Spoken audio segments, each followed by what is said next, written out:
Hello, Taguig! This is Miralani with Althea! Welcome to...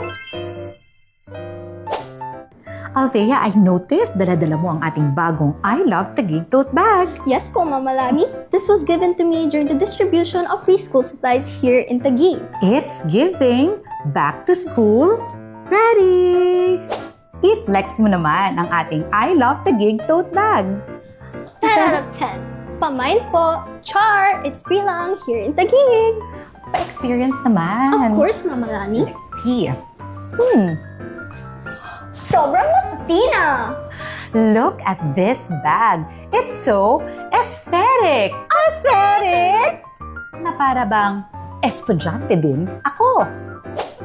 Althea, are you ready na ipakita ang mga school supplies na laman ng ating I Love Taguig bag? Of course, Miralani. Sige. We have one pencil case, notebooks, Okay. 1, 2, 3, 4, 5, 6, 7, 6, 7! and 8. Kompleto para sa lahat ng subjects ko sa school. Meron And of pa. course, a ruler. At dito naman, mga karagdagang gamit, we have a correction tape, 3 black ink ball pens, and 1 red ink ball pen with 3 intermediate pads. But wait, there's more!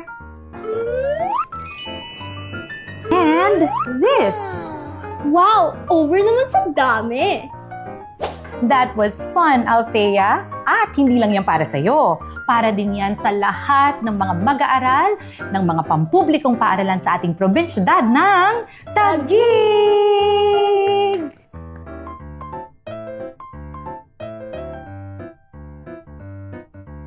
Kaya sa ating mga magulang, hindi nyo na po kailangang alalahanin pa ang paggastos sa mga kagamitan ng inyong mga anak sa pagbabalik eskwela dahil sagot na po yan ng City of Taguig, libre para sa mga kabataang Taguigenyo.